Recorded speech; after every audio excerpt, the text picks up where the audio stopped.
27장 57월부터 66절까지인데요.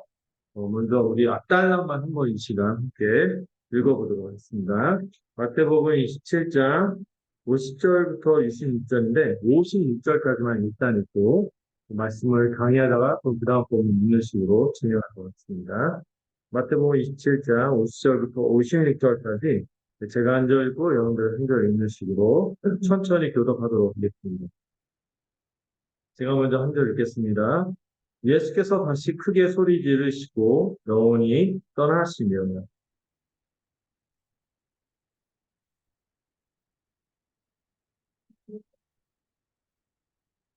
무덤들이 열리며 자던 성도의 몸이 많이 일어나되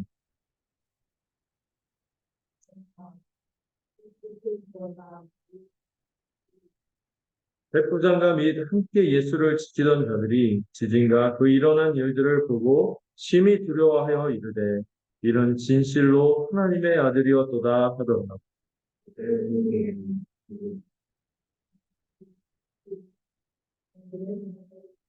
함께 읽겠습니다. 그 중에는 막달라 마리아와 또 야고보와 요셉의 어머니 마리아와 또 세베대의 아들들의 어머니도 있더라. 아멘. 네, 우리 계속해서 우리 마태복음 말씀을 살펴보고 있습니다. 계속해서 예수님의 그 십자가 고난의 의미에 대해서 그 십자가 고난의 행적으로를 직접 들어간 것처럼 그 정황이 어땠는지 지난주에 또 특별히 살펴봤죠. 이 전체적인 그림, 예수님이 그 로마 군병들에서 조롱당하시고 또 십자가에 오르셔서 온갖 모욕을 당하시고요. 이렇게 하는 과정을 제가 어떻게 표현했죠? 역설적인 즉위신. 네. 왕위에 오르시는데 그 왕위에 오르시는 모습이 군림하고 억압하는 형태가 아니라 오히려 세상에서 이지러짐을 당하면서까지 우리가 당하게 될 그 이지러짐을 그 진리김을 우리 대신 당하심으로 그렇게 우리 대신 그 모든 죄의 형벌을 당하시는 형태로 우리를 숨기시는 역설적인 영광스러운 왕이신 것을 우리가 살펴봤죠. 그리고 마지막 단락에 처음에 그 마지막에 하나님께 버림받는 것을 뭐라고 표현했죠? 아람어로 엘리, 라마, 사바스니. 저는 그 교회에 다니고 좀 짬밥 있으면 좀 몇 가지를 그 원어로 좀 알고 있으면 좋고 예수님 마지막에 마지막 순간에 그 조상실현 중에서 정말 절절하게 우리에게 다가오고 마태도 고백하고 마가도 고백하는 표현이 뭐냐면은 예수님 거기서 뭐라고 외치셨다? 엘리 라마서 그 뜻이 나의 하나님 어찌하여 나를 낳으셨나이까 이렇게 얘기했는데 이게 일종의 어떤 코스프레가 아니라 또 역할극한 게 아니죠. 실제로 그때 하나님께 완전히 버림받으셨습니다. 또 가장 영광스러운 하나님의 아들이요 가장 의로우신 분인데 그 순간 전무후무한 죄인이 되면서 그렇게 완전히 버림받으셨습니다. 그렇게 버림받는 심정 고통스럽게 그들을 위해서 죽으시는데 사람들은 이를 듣고 뭐라고 할까? 야, 엘리야 찾는다. 엘리야가 구원해주나. 보자! 하면서 그 예수님의 정말 긍휼한 마음으로 숨통을 되게 하는 것이 아니라 그 호기심 채우는 자녀는 그뭐 심포도를 먹이고 그런데 그런 가운데서도 주님은 묵묵히 그 죽음을 당하는 하나님과 사람에게 제가 그 주보의 육이라고 썼는데 안동육이 뭐 이런 게 아니에요. 완전 버림받았어요. 완전히 버림받으시는 그 주님의 모습을 살펴봤습니다. 자, 그리고 일부러 제가 그 50절을 오늘 같이 연결해서 오늘 본문을 살펴보고자 하는데요.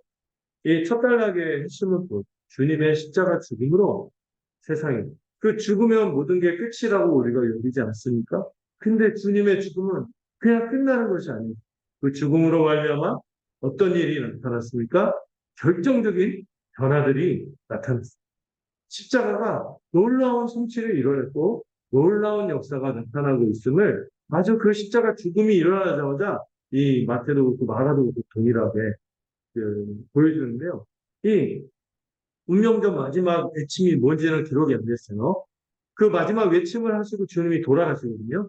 그 영혼이 떠나가시는데 그 요한복음하고 누가복음에서 그리는 마지막 외침이 조금 달라요. 둘 다 하신 것 같아요. 요한복음에서는 어떻게 외치셨죠? 다 이루었다. 한 단어거든요. 테텔레스타이 해갖고 다 값을 치부했노라. 다 이루었노라 하고 주님이 돌아가셨다고 기록하고 있어요. 요한복음은 무엇보다 우리 주님의 죽음이 우리 대신 버림받아 완전히 형벌을 당하심으로 뭐를 지불한 죽음, 죄에 대한 값을 완전히 대신 지불한 그런 죽음이었음을 이렇게 증거하는 거죠. 주님의 죽음은요, 죄 완전히 사하시는 죄값을 우리 대신 다 치르시는 다 치렀다 하는 그런 죽음이었고요. 또 죄만 없어서 되겠어요? 하나님 앞에 서기 위해서는 뭐도 있어야 된다 그렇죠? 의로움도 있어야 됩니다. 그 십자가에 죽기까지 주님은 그런 죽음을 당하시면 안 되는데 우리와 그 언약을 지키기 위해서 그 의로운 행동으로 가장 끝까지 십자가에서 죽는 순종으로 말미암아 그 완전한 의로우심을 채우시는 이것도 다 이루었다 하면서 선언하신 것입니다. 전생애가 그 의를 이루신 것이었다면 마지막 이 외침을 통하여 이 죽음으로 그 완전한 순종을 이루었다고 우리 주님은 말씀하신 것이죠. 이거를 우리가 형벌 대속의 죽음, 화목제물로서의 죽음이요 대속의 사역이었노라고 우리가 고백하는 것이죠. 예수님의 죽음이 값을 지불했어요. 어떤가? 죄의 값과 하나님이 우리에게 요구하신 그 모든 의로움을 우리 대신 다 지불한 그런 죽음이었음을 우리는 기억하고 있습니다. 마태 마가는 굳이 기록하진 않았지만 다른 복음서의 도움을 통해서 우리 주님의 마지막 외침이 그런 성격을 갖고 있기 때문에 이 뒤에 나타나는 역사들이 바로 연결이 돼서 열매를 맺는 것이죠. 또 누가복음에서도 그려나가는 마지막 외침이 있거든요. 각각 복음서마다 좀 다른데 누가복음은 이렇게 외치시죠. 아버지여 내 영혼을 아버지 손에 부탁하나이다. 그러므로 이 마지막 죽는 순간까지도 우리 예수님이 하나님께 버림받는 순간에도 뭘 고백해요? 하나님에 대한 신뢰. 차마 하나님 아버지라고 부르지 못하고 그 저주를 감당하기 힘들어. 너무 고통스러워서 나의 하나님, 나의 하나님 이렇게 했다가 이제 그 마지막 그 저주를 완전히 다 받으시고 달게 받으시고 죽는 순간에도 하나님에 대한 신뢰를 끊지 않으시고 아버지여 내 영혼을 아버지께 부탁합니다.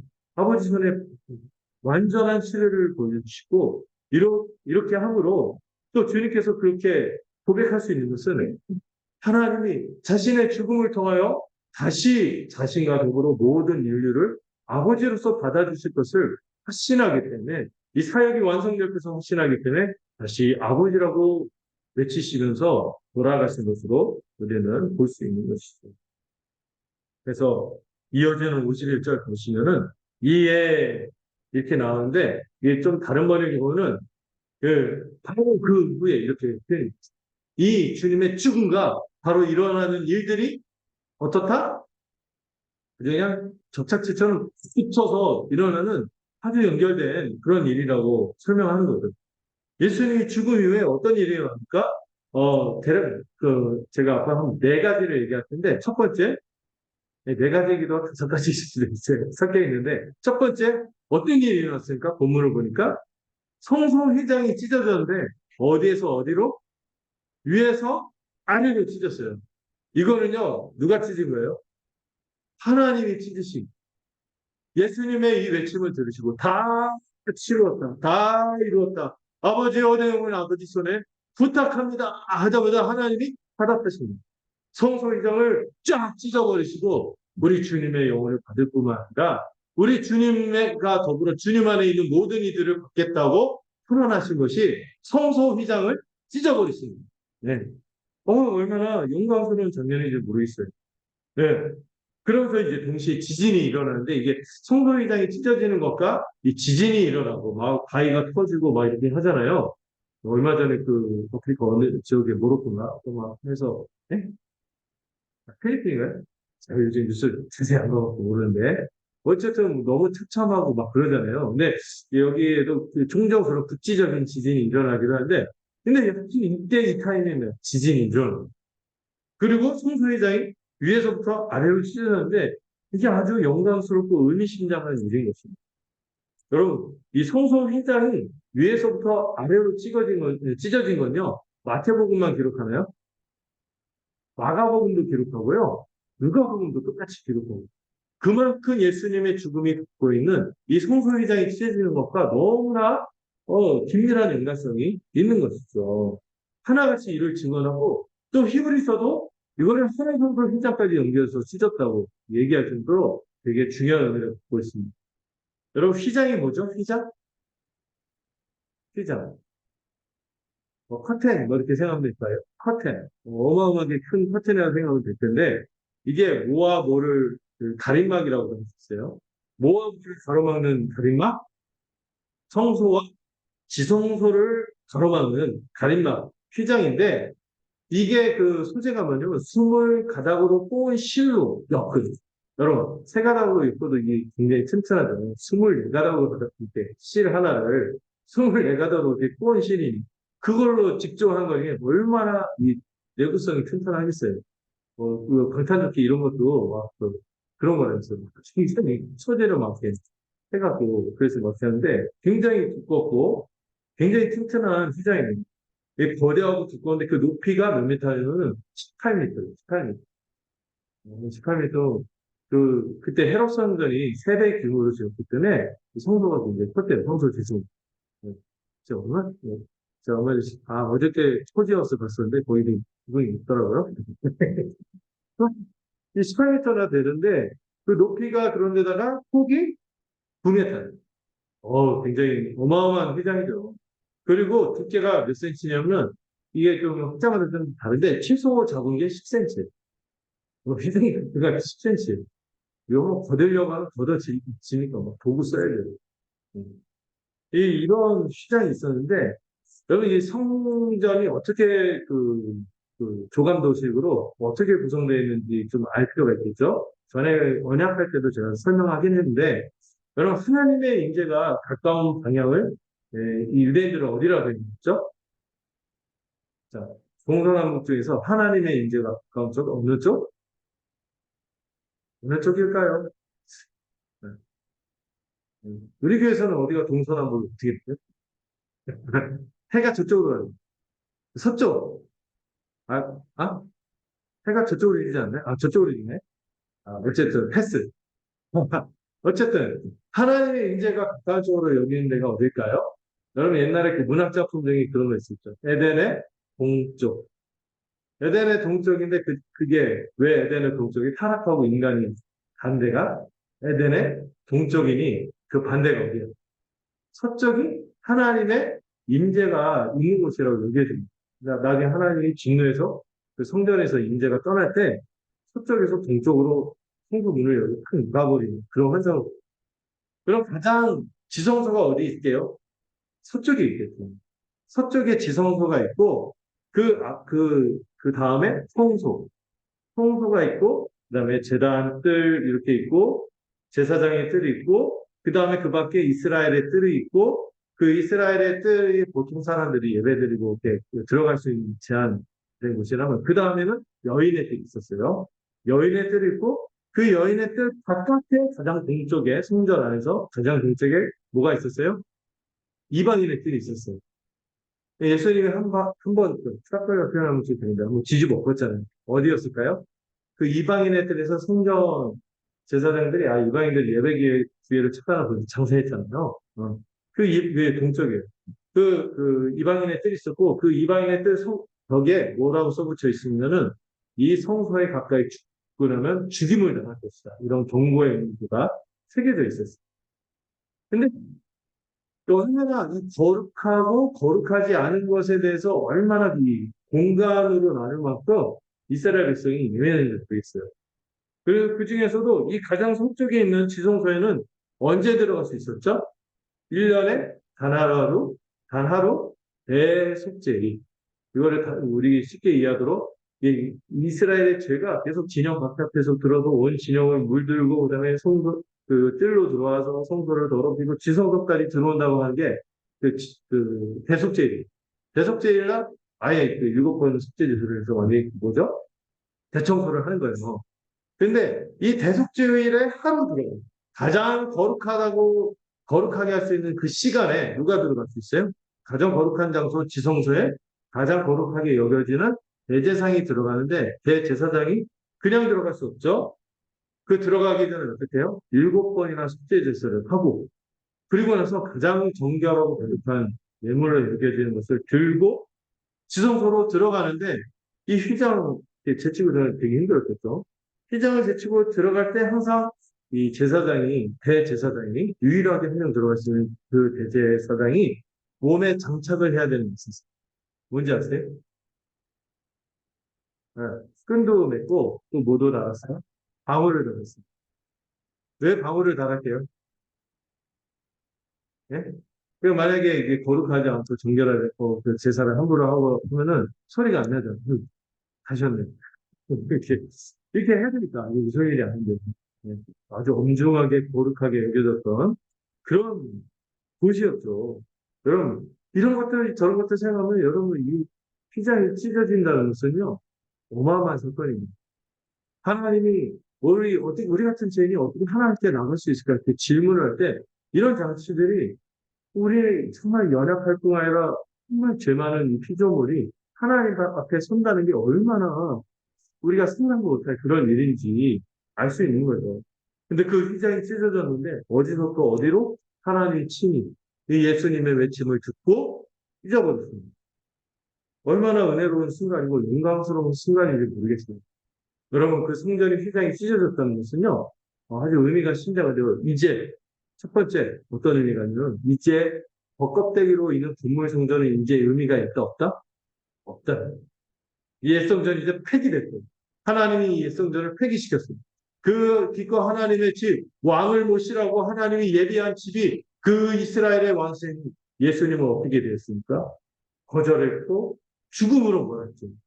그래서 그 죽음을 통하여 모든 사람의 죄를 믿고 따르는 자들, 그 안에 있는 자들은 구원하시겠지만 이걸 받지 않으면 그 성전의 의미가 있어요, 없어요? 없다는 거예요. 찢어버렸습니다.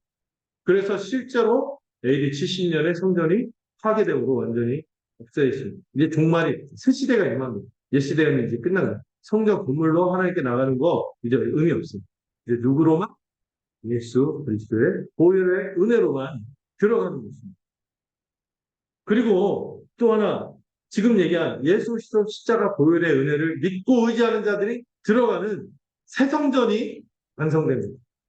성전 그 휘장이 찢어졌다는 게 어떤 의미인지 아시겠죠?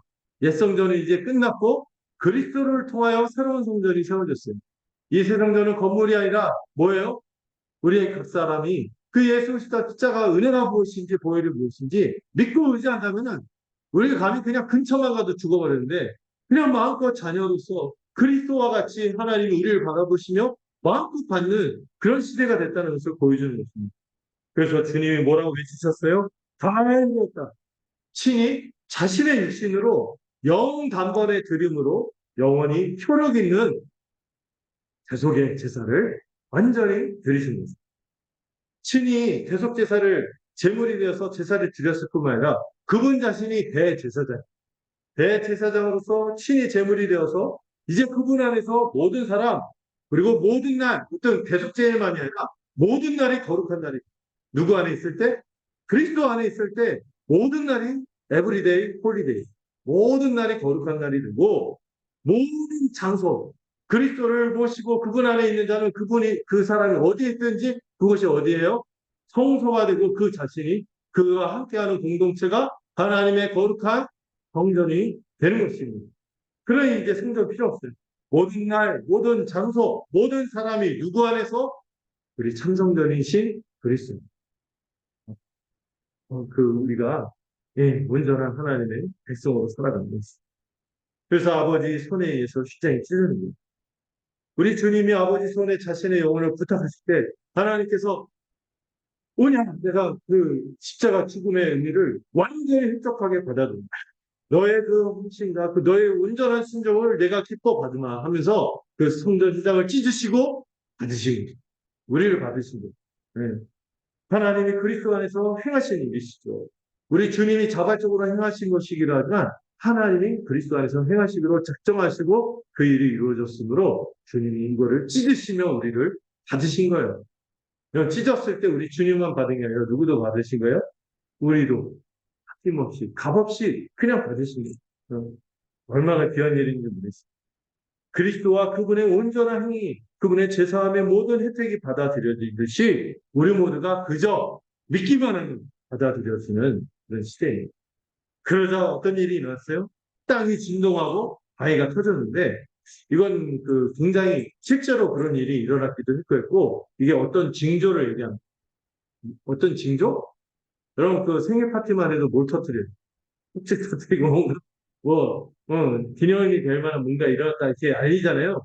이게 하나님의 특징이라고 봅니다. 땅을 흔들고 진동하면서 이제는 내 시대 끝났어. 이제 새로운 시대가 시작된 거야! 하면서 땅을 흔들고 바위가 터진 것입니다. 모든 예언서에서 이 진땅이 지진이 일어나고 막 이런 지각이 변동되는 거를 새로운 시대가 임한 종말의 현상으로 그 언어로 말했습니다. 또 땅을 흔드신다는 또 심판이 임했다는 거예요. 예수님의 죽음은요, 그 어둠이 임하고 장자가 죽었던 6월절 죽음이 일어난 것처럼, 예, 그 하나님이 그 죄를 확실하게 심판을 한 것을 보여주는, 그 심판이 임했음을 보여주는 현상도 지진이라고 볼 수 있는 거죠. 아주 의미심장한 일이 성소리장을 찢은 것과 지진이 일어나는 것으로 나타내는 것이죠. 이제 새 시대가 시작되었고요. 특별히 이 땅이 진동하고 바위가 터지고 뒤에 나타나는 이 특수한 일들 있죠. 이거는 사실 다른 부분들은 언급 안 하거든요.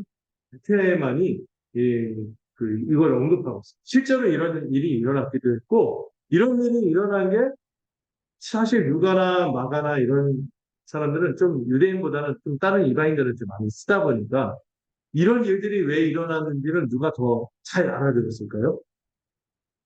유대인. 왜냐하면 구약에 그런 표현들이 있고 이게 새 시대가 시작되었고 하나님 무엇인가 큰 일을 시작하는 사인이구나 하는 것을 이게 전형적으로 구약에 많이 쓰여졌기 때문에 이런 일이 일어나면 뭐예요? 예수님 십자가가 이만저만한 일이 아니라는 것을 싹 와닿는 거예요. 일종의 사인이에요. 사인. 자, 그리고 나서 놀라운 일이 또 일어났습니다. 어떤 일이 일어났습니까? 네. 여러분 그 예수님이 죽으시는 순간 홍성물 휘장이 찢어졌고 땅이 진동이 나고 바위가 터지는 일이 무덤이 쪼개지고 이런 일이 일어났어요. 그런데 이 시점이 나눠져요. 그리고 예수님이 여기 본문의 표현을 자세히 보면 부활 후에 이렇게 있어요. 있죠. 예수님이 부활하신 후에 어떤 일들이 일어났어요? 예수님이 부활함과 동시에 또 어떤 성도들의 몸이 같이 되살아났다고 증언하고 있어요. 이건 마태만 기록하는 거라서 어떤 분은 이거는 좀그 예언적인 표현이다. 이렇게 보기도 하는데 많은 분들은 이게 실제로 일어났다고 보기도 합니다. 근데 이거에 대해서 여러 가지 얘기가 있는데 제가 좀 받아들여지는 해석은 아마 일부 성도들이 예수님의 부활하신가 본 거 좀 이따 시차가 있어서 같이 되살아나는. 근데 주님처럼 영원한 부활은 아닌 것 같아요. 나사로를 살린 것처럼 일시적인 소생이었던 거예요. 그 일이 일어났는데요.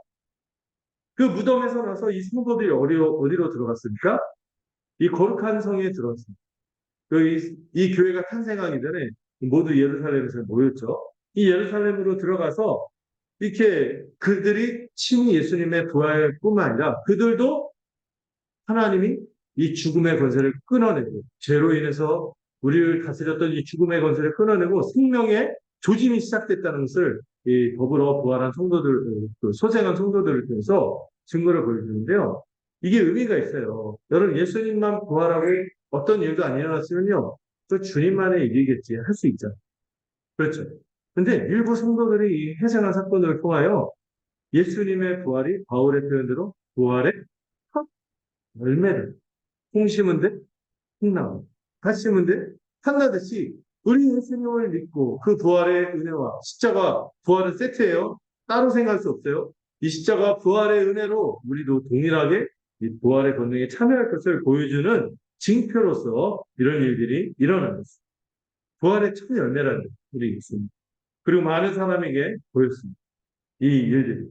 그리고 여러분, 이 복음서뿐만 아니라 복음서에도 죽은 사람 살린 케이스들 꽤 많죠. 나인성 과부의 아들, 또 그 누구죠? 회당장 야이로의 딸, 또 있어요. 그러면 다 생각이 안 나요. 나사로가 가장 유명하죠.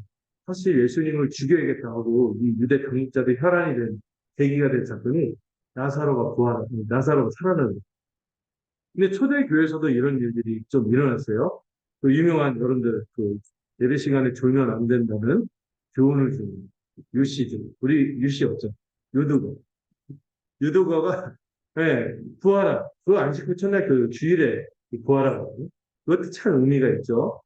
이 유두거가 부활해서 다시 살아나기도 하고 또 보르가 가리다라는 의미도 또 되살아나는 일들이 좀 있어요. 이런 일들이 있어서 완전한 부활은 아니었지만 우리도 장차 어떻게 될 거다? 이 죽음이 그냥 끝으로 끝나는 것이 아니라 영원한 부활을 우리도 동일하게 소망할 수 있다는 것을 보여주는 놀라운 일이 일어나는 것입니다. 여러분 이게 다 무엇 때문에? 참 예수님이 외치시고 죽으신 거고 다 이루었다. 아버지와 내 영혼을 아버지 손에 이 일로 말미암아 된 것이죠. 또 어떤 일이 일어났습니까? 본문을 보면은 그때 백부장하고 이 형을 집행하고 이 십자가 그 위에서 예수님이 잘 죽고 그 죽음을 그 공증이라고 하죠. 죽음을 공정하고 끝까지 지키던 자들 이 로마 군병들이 백부장과 더불어 이 자들이 이 지진이 일어나고 이 그동안 일어난 일을 보고 심히 두려워 어둠이 임하고 막 이런 일들이 임했잖아요. 이걸 보고 두려워하는데 그리고 뭐라고 고백합니까? 이게 되게 중요한 고백이에요. 이 사람은 진실로 하나님의 아들이었도다 하고 고백. 이 사람이 뭐 구약이 하나요? 유대인애들 뭐 알아나요? 그냥 그들이 그동안 알았던 이 사람 조롱하기 위해서 유대인의 왕 하고 막 조롱하고 막 그랬잖아요. 이 일련의 과정을 겪고 나서 이 로마 군병과 백부장이 하나님의 아들이시다 하고 두려움에 사로잡혀서 고백했습니다. 아마도 이 십자가 고난 중에 드러난 예수님의 비상한 모습들 있죠. 이 억울한 고통과 이런 온갖 그 심한 이런 걸 당하면서도 묵묵히 당하신 이 자제력과 그분의 순결하심, 이 죽음에 이를 때 얼마나 죄수들이 추악한 모습을 보이는지 아세요? 막 악을 여러 사형하러 가는 때 보면은 말도 안 돼요.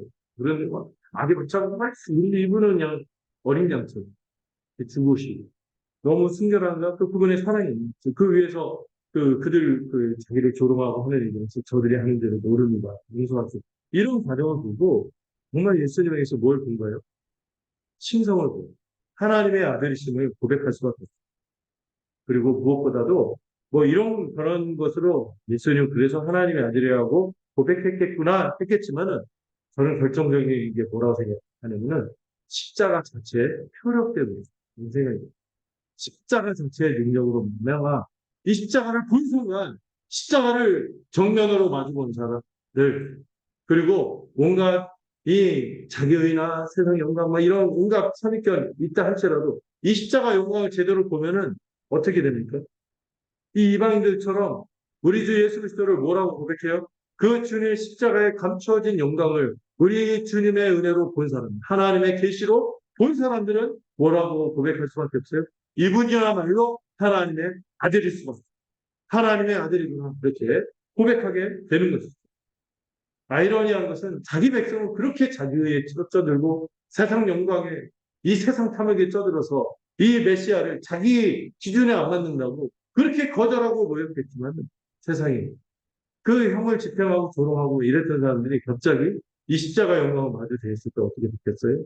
하나님의 아들이시구나 하고 고백하는 걸로 바뀐 것입니다. 저는 여기서 이 마태복음에서 하나님의 아들이라는 표현이 마가복음도 그렇지만요. 의미심장하게 쓰여져요. 마태복음 1장 1절부터 기록자인 마태도 예수님 뭐라고 소개해요? 하나님의 아들. 하나님의 아들이라고 소개합니다. 또 세례받을 때도 하늘에서 이는 내 사랑하는 아들을 기뻐하는 또 모든 사람들이 예수님 하나님의 나라가 시작됐다 하나님 나라가 임했다 할 때 모든 사람들이 저분이 메시아가 긴가민가 할 때 가장 잘 알아챈 부류들이 있었어요. 그리고 귀신이에요. 또 사단도 예수님 시험할 때 내가 만약 하나님의 아들이라도 하고 깐죽거리면서 이렇게 하면서 하나님의 아들임을 고발하고 귀신들이 오히려 더 잘하라고 왜? 적을 잘 인식해내고 이런 일들이 일어나고요. 그리고 궁극적으로 마태복음 중반에서 약간 분위기가 고조되고 결정을 할 때 마태복음 16장 베드로뿐만 아니라 베드로를 동시에 베드로 둘러싼 모든 제자들이 우리 주님은 뭐라고 합니까? 주는 그리스도시요. 당신은 그리스도시요. 뭐라고요? 살아계신 하나님의 이렇게 고백을 해요. 그리고 누가 또 예수를 진지 뭐라고 부르니까 조롱하는 뜻으로 대적자. 내가 하나님의 아들이거든 십자가에서 내려와. 네가 살아계신 하나님의 아들이야? 아무튼 막 고발하고 숨는 거든지 이런 과정이 되고 지금 이제 누가 이방인도 이제 이 시점에 이 십자가가 영광이 딱 드러났을 때 뭐라고 고백해요? 하나님의 아들이 이렇게 고백하는 거죠. 그리고 뒤에 여러분 이게 다음 주 건데 미리 하던 프리퀄 다음 주 예고지만 마지막으로 누구도 예수님은 하나님의 아들이라고 말씀하실까요? 예수님 자신, 당신께서 아버지와 아들과 성령의 이름으로 세례를 주고 이제 내 백성, 내 교회를 세워 제자를 삼고 새로운 세상을 시작하는 하면서 예수님이 친히 자신을 뭐라고 표현해요? 하나님의 아들이라고 표현함으로 중지부가 찍습니다. 여러분, 예수님을 그냥 사대성인, 위인, 막 적당히 우리가 지적으로 우리가 다가가서 인문 교양 수준에서 알아야 되는 분이 아니에요. 예수님 어떤 분이라고요? 하나님의 아들이시죠. 여러분, 우리 예수님의 하나님 되심, 하나님의 아들 되심을 생각해. 우리 그분이 명하신 그 모든 것들을 우리가 없이 여길 수 없어요. 쉽게 여길 수 없고, 진지하게 받아들이고, 우리가 정말 이 믿음으로 서 있기를 바랍니다. 이방인들도 이렇게 고백하는데, 우리는 이렇게 배운 하나님, 예, 주는 그리스도시요, 살아계신 하나님의, 너희는 나를 누구로 하느냐 할 때 여러분들도 이 고백을 할 수 있으면 좋겠어요. 마태는요, 사실 이 이방인들도 고백하는 장면을 통해서 누구를 이 마태복음 써서 이렇게 촉구하는 거예요. 누구에게? 이 마태복음의 주된 독자가 예수를 그토록 저주하고 거절했던 유대인들의 상대로 쓴 거고. 너희들에게 전하고 너희들이 그냥 유일신 하나님 여호와 하나님에 따른 막 신성인데 뭐 신성모독인가 한데 실제 예수님은 너희가 거절했던 그분은 유일신 하나님이 아니라 유일신은 하나님 있죠. 근데 유일하신 삼위일체 하나님으로서 하나님의 아들이야 하는 것을 선언하는 거예요. 이제 삼위일체 신앙으로 그들을 촉구하는 거죠. 이 마태복음 28장이 그렇게 끝납니다. 아버지와 아들과 성령이 세례를 예수님은 하나님의 아들로 우리 또한 믿어야 해요. 이게 십자가가 우리에게 나타나는 역사 중에 하나예요. 십자가를 보면은요, 내가 그냥 카리스티안에서 그냥 운 없이 억울하게 누명서서 죽은 그냥 청년이 아니란 말이에요. 이 모든 일을 이루기 위해서 우리 대신해서 죽으신 하나님의 아들이십니다. 또 한 가지 일이 일어났어요. 어떤 일이 일어났냐면, 여기 보면은요, 아까 저희가 56절까지 읽었죠. 55절, 56절에 어떤 분들이 나옵니까? 인류 역사에서 어디서 아주 결정적인 변화가 있는데요. 어떤 분들이, 어떤 분들? 우리 여성 동지들. 여성 동지들이, 세상에. 여러분, 여기 보면은 이 여인들이요. 끝까지 신실한 복음의 증인들입니다. 예수님이 죽을 때도, 여러분, 모든 제자들이 어떻게 했어요? 최후의 완성 때. 내가 차라리 주와 함께 죽을지언정 주와 함께 하겠나이다. 했던데 그 중에 한 명은 배신하고 한 명은 실족하고 다 도망가고 그런데 끝까지 주님의 최후까지 옆에서 눈물을 흘리면서 어쩔 줄 모르면서 막 어떻게 막 하지 못하고 곁에 서서 함께한 이들이 있으니 누구예요? 네, 여인이에요. 그래서 교회에 그렇게 여성 동지분들이 그렇게 신실하게 하는지 모르겠어요. 네. 어쨌든 이 여성분들이요. 얼마나 신실하게 죽음의 증인이 될 뿐만 아니라 여러분 61절 보시겠어요? 뭐에도 증인이 됩니까? 예수님이 십자가에 죽는 순간도 증인이 되지만 61절 예수님이 무덤에 들어서 완전히 장사될 때도 끝까지 증인으로 곁에 있고 또 오늘 살펴보진 않았지만 66절 다음에 보면 28장 1절에 또 누가? 이 여인들이 예수님의 무엇도 증인이 돼요? 부활도 증인이 돼요. 그럼 예수님 생에서 가장 결정적인 순간 죽음신가 장사되신가 부활의 순간에 끝까지 증인이 된 이들이 누구였습니까? 여인이었어요. 이러면서 인류 역사가 그동안 힘 있는 남성에 의해서 주도되다가 이때부터 이제 하나님이 남자나 여자나 종이나 자유자나 없이 다 누구 안에서 그리스도 안에서 하나 되는 그 위대한 조짐을 역사를 여기서 보여주는 거예요. 네. 여기 보면 이 여인들의 묘사가 참 용감스럽습니다. 이 예수를 섬기며 갈릴리에서부터 따라온 많은 여인들이 멀리서 바라봐. 여러분 어디서부터 따라왔어요? 갈릴리에서부터 이 흉악한 분위기의 이 유대 본토 예루살렘까지 이들은 따라왔어요. 그리고 예수님의 죽음, 장사된 부활 모두 끝까지 지켜본 증인들이. 그리고요 여기서 이분들이 누군지는 막 여기 보면 야고보와 요셉의 어머니. 근데 이게 엄마 예수님의 어머니 마리아라는 얘기도 있고 또 다른 알페오의 아들 야고보의 어머니다. 논란이 많아요. 이게 누군지 막 누군지 전쟁이 좀 섞여 있어. 근데 중요한 건 뭐예요? 이 여인들의 이름이 일일이 다 지금 여러분 이거요 굉장한 변화예요. 여러분 유대인들에게 있어서 여인들은 뭐예요? 굉장히 이 구절돼갖고 하나님의 백성이 그러면 안 되는데 남성 중심의 가부장적 사회로 이루고 살았죠. 그래서 여인들의 이름은요 웬만하면 어디에도 안 어울렸어요. 족보 같은 데 안 어울리는데 마태복음 1장에 족보에 보면 누구 이름이 올라갔어요? 여인들의 이름이 올라갔을 뿐만 아니라 그 여인들 하나같이 좀 깨꼬름 막 상녀들 이방 여인들 또 막 그 마리아 자신도 약간 스캔들로 태어난 거예요. 막 이런 여인들의 이름을 축복하면서 일일이 기록하고 있다.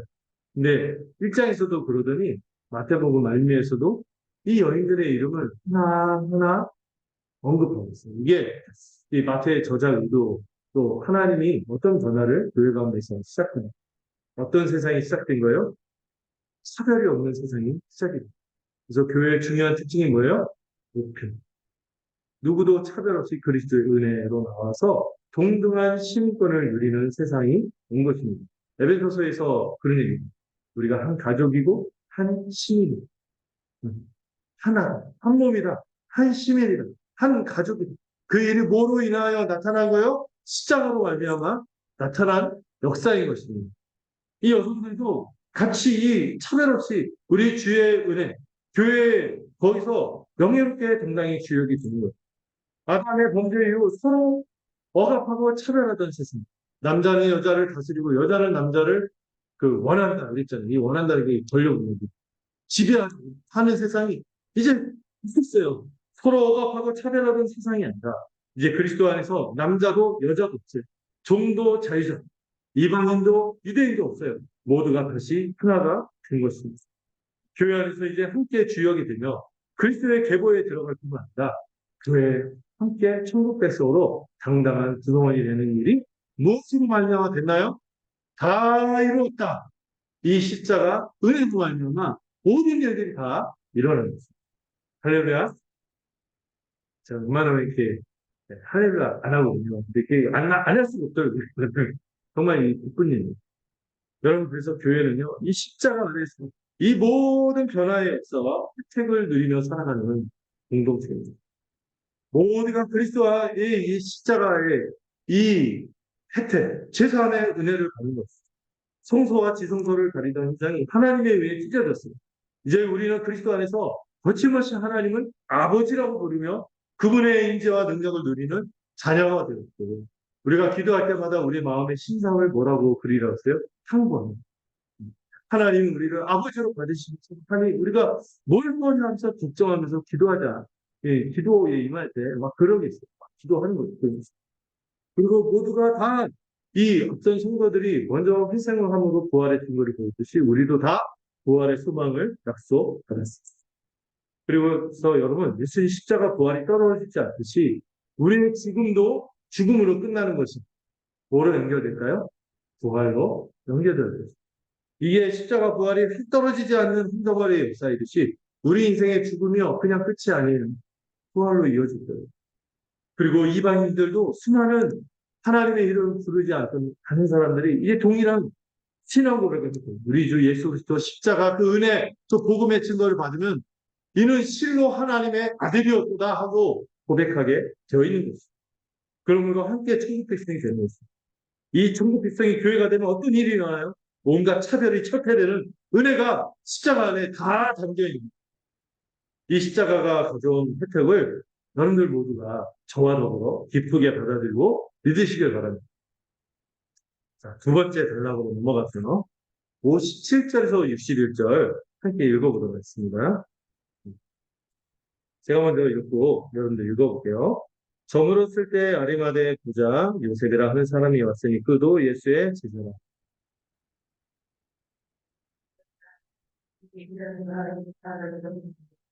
요셉이 시체를 가져다가 깨끗한 세마포로 싸서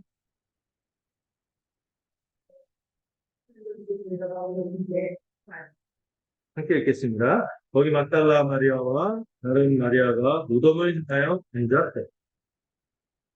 이제 이 달락은 이제 주님이 독특한 인물이 나오죠. 아리마다의 요셉이라는 사람이 나타나서 갑자기 예수님의 시체를 인수받고 무덤에 장사하는 장면이 나옵니다.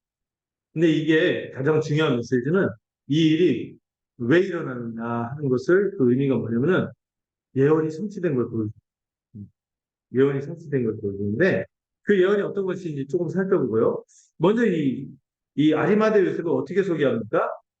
부자라고 소개해요. 아리마대라는 지역인데 이 아리마대가 그 구약의 명칭인데 아마 사무엘의 고향이에요. 그 에브라임 지역에 있는 그 출신의 요셉이라는 사람인데 이 사람이 어떤 사람이에요? 부자래요. 부자 하면 호감이 생기죠. 근데 예전에 약간 부자 하면은 낙타 얘기하면서 하나님 나라에서 멀다 이렇게 해서 좀 그런 꼬로만 그런 분인데 근데 뒤에 보면은 부자인데 이분이 어떤 분이야? 제자예요. 근데 독특한 거는요. 다른 복음서에서는 이 요셉을 어떻게 소개하면 사내들이 공회원으로 소개하는데 마태는 그걸 언급하지 않아요. 마태가 특별히 이 사내들이 공회원에 대해서 예수님 죽음으로 몰아갔으니까 그렇게 하니까 아리마대를 요셉을 그런 이미지로 안 보여주고 싶어서 그런가요? 어쨌든 모르겠어요. 어쨌든 근데 다른 복음서에서도 이 요셉을 설명할 때 하나님의 나라를 기다리던 자 이렇게 표현해요. 그런 명백한 신앙이 있었고 제자였던 것이 분명해요. 근데 신분상 약간 걸쳐져 있다고 할까? 노골적으로 드러내기보다는 그런 제자였던 것 같아요. 근데 이 요셉이요, 예수님 막상 돌아가시니까 해가 저물었을 때 신속하게 행동을.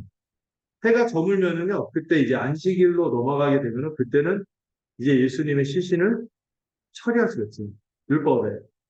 조항상 안식일이 됐는데 아무것도 하지 못하니까 그 저물 때 그 다급한 마음으로 장례를 치릅니다. 자기의 사내들인 공회원이라는 신문에 의하면요, 예수님 죽이기로 결의했다니까, 결의하니까 이거는 배신행위가 되는 거. 더 이상 자신의 그 공회의 의무를 유지하기가 어렵고, 그러다가 십자가는 로마의 반역을 일으켜서 죽었다는 처형의 형식을 치고 있기 때문에 이걸 달라고 요구하는 건 모두 오해받을 수 있어요. 지금은 연자제 없어졌지만 옛날에 연자제가 유행이잖아요. 당연한 거예요. 그 반역으로 죽은 이를 그 시신 달라고 하는 건 마치 이 로마의 권위에 도전하는 것처럼 보일 수 있는데도 이 사람이 이 제자였어요. 예수님의 죽음을 이 시신을 그대로 놔둘 수가 없어서 수습하게 해서 그 빌라도에게 가서 이렇게 얼른 시신을 달라고 이렇게 요구를 합니다. 근데 특별히 이 사람이 이 마태가 부자라고 언급하는 건요. 이 사람이 이렇게 함으로써 구약의 중요한 예언이 성취됨을 보여주고 있습니다. 그 예언을 잠깐 한번 보겠습니다. 오늘 말씀 이렇게 많이 준비하지는 않았어요. 한 구절만 준비했어요. 자, 이사야서 53장 9절 보이시나요? 한번 읽어보도록 하겠습니다. 시작.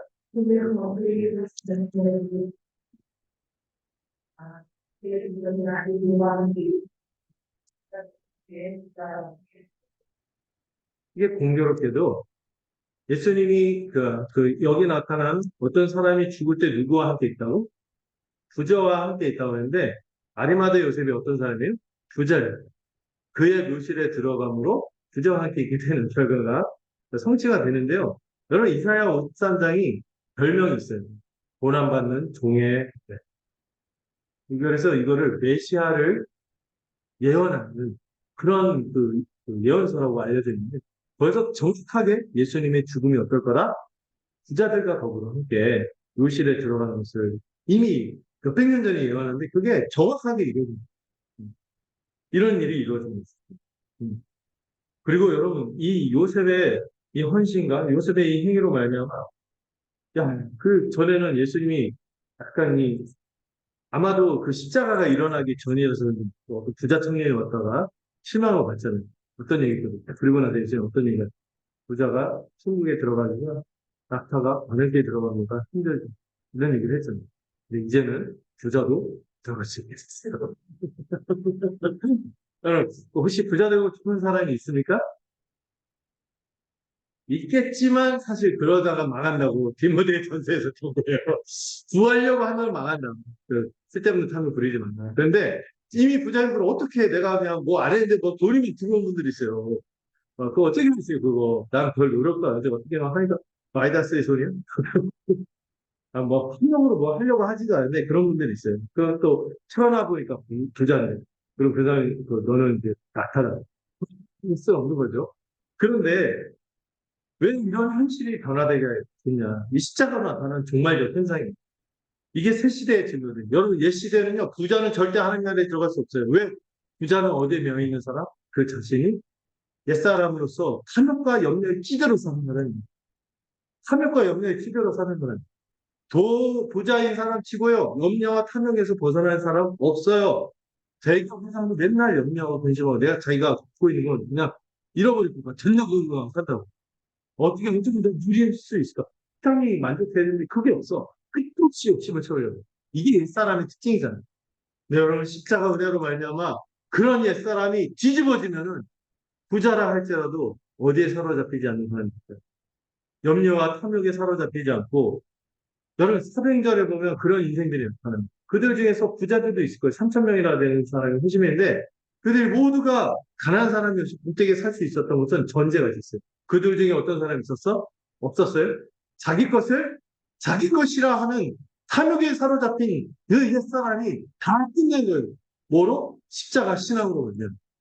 그래서 부자가 할지라도 그 중심이 바뀌었기 때문에 그의 환경이 어떻든 그가 갖고 있는 자원이 어떻든 이제 누구 안에 있기 때문에 그리스도 안에 있고 그 안에 생명이 역사하기 때문에 그는 더 이상 영냐와 탐욕에 사로잡히는 인간이 아니었는 그 영매로 그렇게 나타나요. 그래서 교회로 함께 살아가기 때문에 그래서 그 교회를 위해서 함께 이루어가고 그 새로 읽어가는 세상의 영광을 받기 때문에 자신의 것을 기꺼이 내놓는 비용 계산의 결단도 하고 꾸준히 살아가는 거죠. 그래서 야고보서에서 그런 얘기를 하죠. 부한 자는 자기의 낮아짐을 감사할 것이며 승자들은 자연한 자는 자기가 높아짐을 감사해라. 이게 교회 안에서 일어나는 새로운 역사이기 때문에 그런 거죠. 예. 사실 이것도 십자가 은혜로 나타나는 또 하나의 현상이라고 볼 수 있습니다. 빌라도에게 이 가리마대 요셉이요. 예수의 십자가 되라고 그러는 그가 그렇게 요구할 수 있는 것은 이미 그 십자가 영광을 받기 때문에 그도 결단을 이제 내가 어영부영 여기도 아니고 저기도 아니고 걸쳐져 있지 않고 이 새로운 세상이 이루어는 내가 살겠다. 비용 계산하겠다. 그리고 빌라도에게 당당히 시신을 요구하고 또 빌라도는요 그 시신을 내주라고 명령하는데 다른 복음 보면 되게 이상하게 해요. 네, 웬만하면은 되게 오래도록 고통받다가 죽는데 예수는 6시간 만에 빨리 죽었기 때문에 그래서 확인을 하라고 시킵니다. 이 확인하라고 시킨 것 때문에 여러분 빌라도 역할이 되게 중요해요. 예수님의 죽음이 어떤 죽음? 오피셜. 그 전번에 얘기했죠. 빌라도가 로마의 고위관이죠. 네. 그 당시 로마가 글로벌 스탠다드, 그다음 오피셜한 그 죽음이 됩니다. 예수님의 죽음이 공식적인 죽음이 됐고, 그리고 그 시체를 가져다가 아리마대 요셉이 정성스럽게 장사하는 끝한 세마포도 싸고 또 바위 속에 판 자기의 세무덤에 넣어둠으로 이 존경을 표시합니다. 그리고 이 예수님이 장사되셨다는 것을 우리가 교리적으로는 예수님이 참 낮아지셨다고. 여러분 무덤에 들어갔다는 건 뭐예요? 일단 무덤에 들어가고 장례 치르면 애도 기간 끝나고 나면 어떻게 됩니까? 삶은 사라지게 마련이고 그 사람에 대해서 계속 생각하나요? 어떤 분들은 오래가는 분들도 있지만 잊혀지죠. 잊혀지고 사라지고.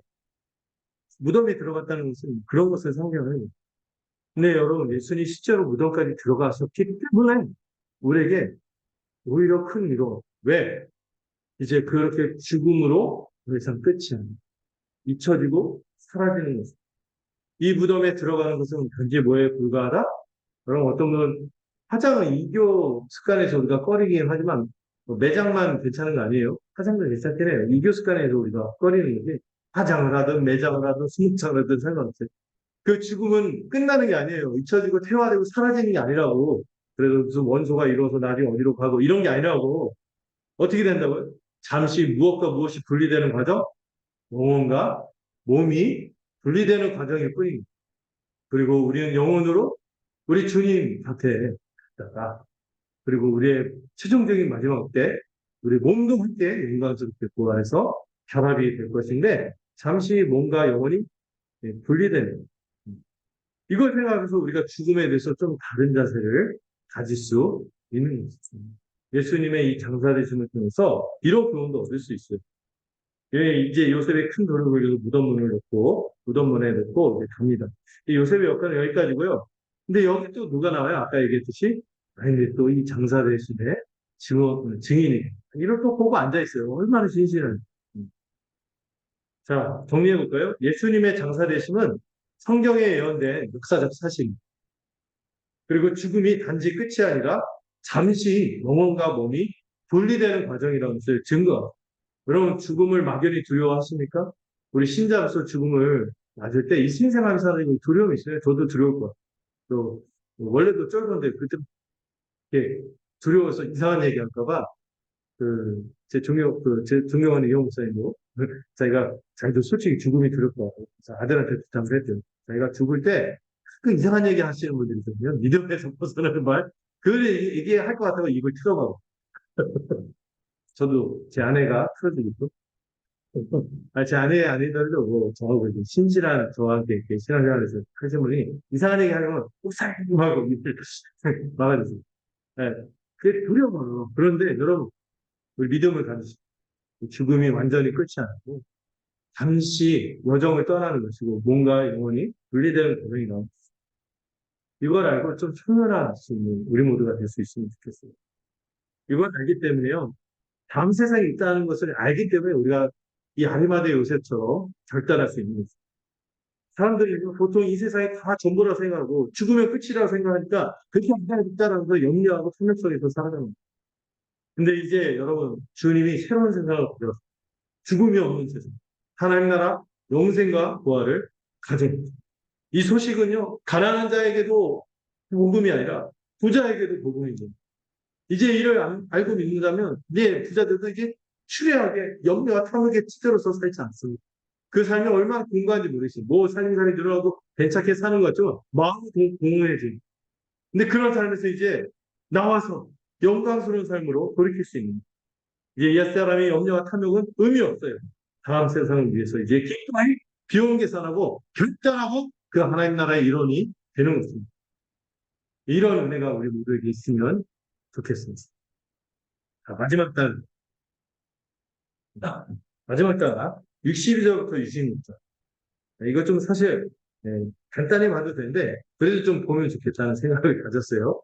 자, 62절부터 26절 제가 한 읽고 여러분들 흔적을 읽으시고 또 읽겠습니다. 그 이튿날은 준비의 가업 날이라 대제사장들과 바리새인들이 함께 빌라도에게 모여 이르되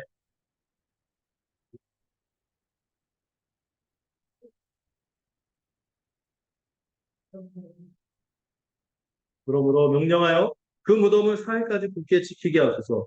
그의 제자들이 와서 시체를 도둑질하여 가고 백성에게 말하되 그가 죽은 자 가운데서 살아났다 하면 후에 속임이 전보다 더 클까 하나이다 하니.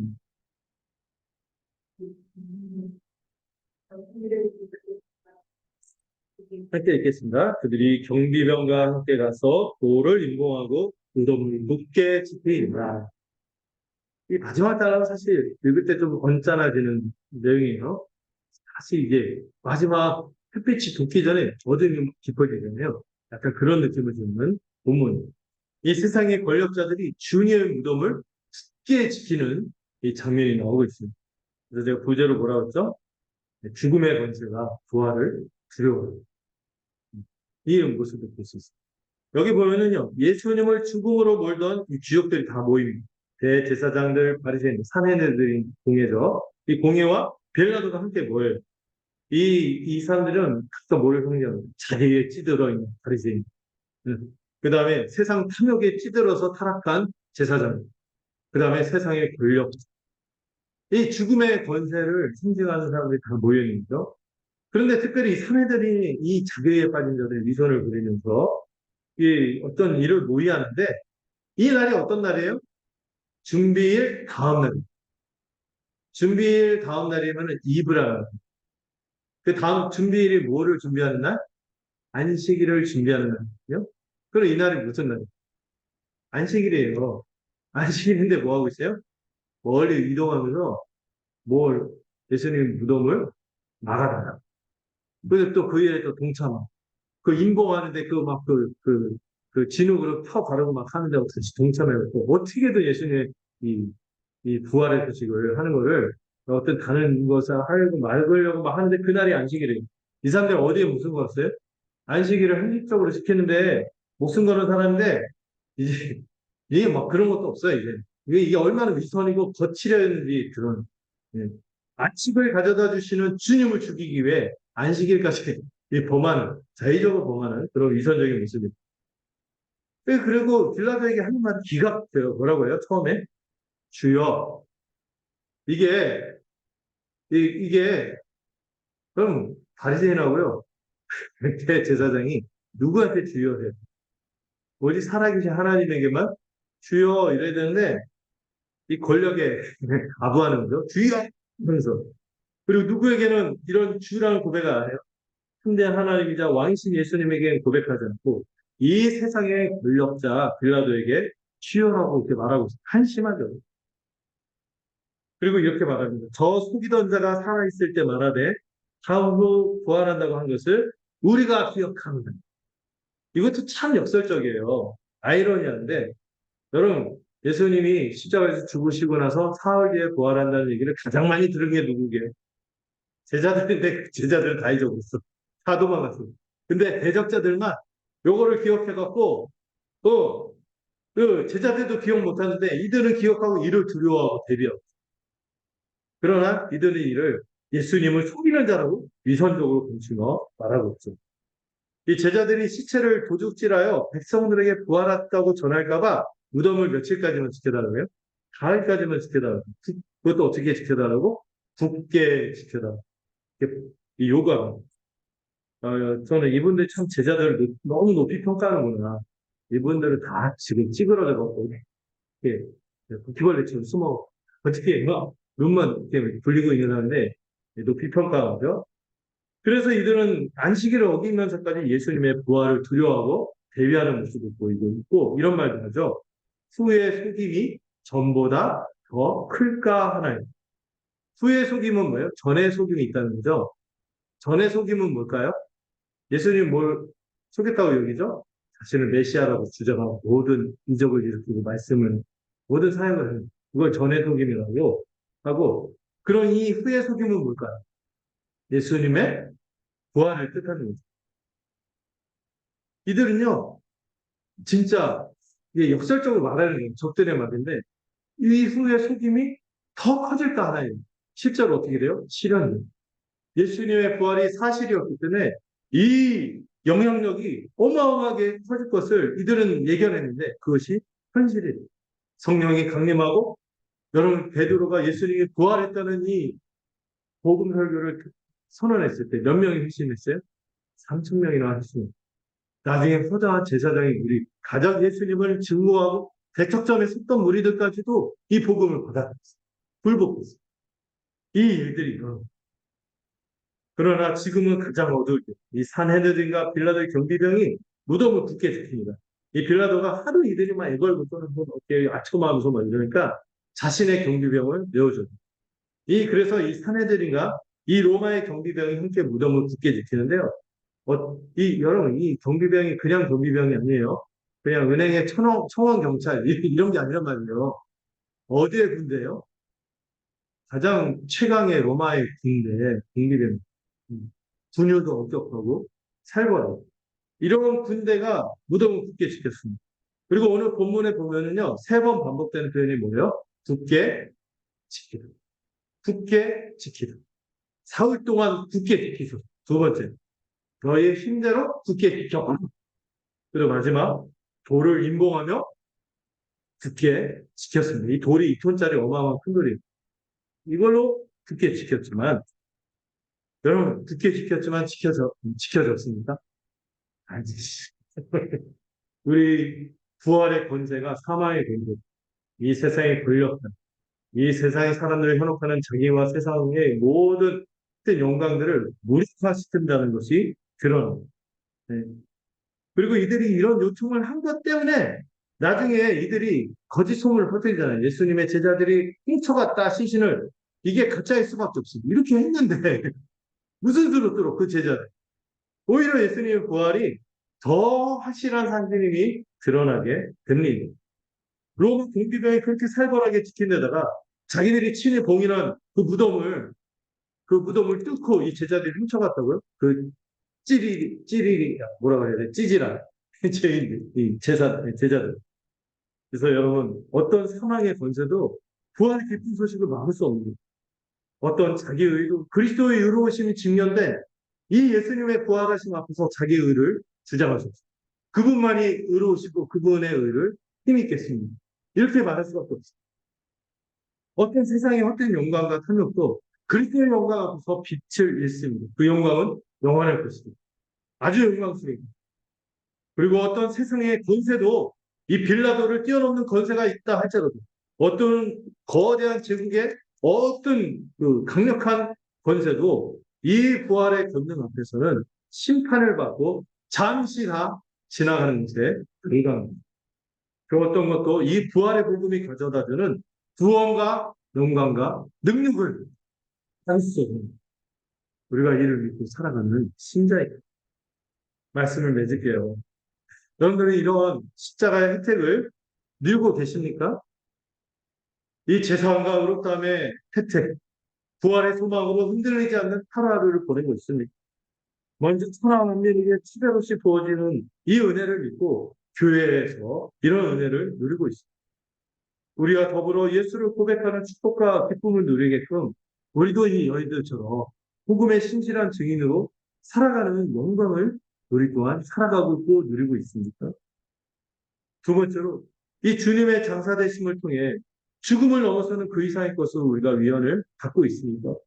이 세상이 전부가 아니죠. 그렇기에 더 이상 이 세상의 염려와 재리의 탐욕을 벗어난 새로운 사람으로 우리가 존재하고 살아가고 있습니다. 죽음에 대한 막연한 두려움이 아니라 세상의 어떠한 염려와 재리의 유혹으로 흔들리는 것입니다. 이 확실한 주님이 가져다 주시는 위로로 우리의 위로를 삼고 살아갑니다. 또한 이 마지막으로 우리를 압박하는 이 사망의 권세들이 있다 할지라도 이 부활의 역사적 사실을 속임이다, 가짜다, 감추고 굳게 지킨다 할지라도 이 부활의 기쁜 소식을 어떤 것도 막을 수 없음을 믿고 소망으로 살아가는 우리 모두가 되기를 간절히 기도하겠습니다. 하나님 아버지, 오늘 십자가로 말미암아 일어난 놀라운 성취들을 바라보며 우리가 이런 것들을 누리고 살고 있음을 생각하고 감사를 드립니다. 이 감사와 감격과 이 감동이 혹시 우리 가운데 사그러지고 있다면 다시 불을 끄듯이 일어나게 하시고 십자가를 밝히고는 우리 모두가 되도록 들어 주시옵소서. 주님의 장사되심을 통해 죽음을 넘어서는 그 이상의 것이 있음을 바라보게 됩니다. 또한 아리마대 요셉, 이 부자였던 그가 이 전적으로 돌이킨 것을 통하여 이 세상이 전부가 아니면 우리도 같이 고백하며 다음 세상의 이 소망으로 굳건하게 하루하루를 살아가는 우리 모두가 되도록 축복하여 주시옵소서. 우리를 압박하는 온갖 사망의 권세들이 있습니다. 자기의 헛된 자기 이 세상의 영광과 탐욕에 포섭될 때가 있습니다. 또 세상의 악한 이 눈에 보일 때 빡으로 다가오는 이 권력들에 의해서 우리의 마음이 쪼그라들 때가 있지.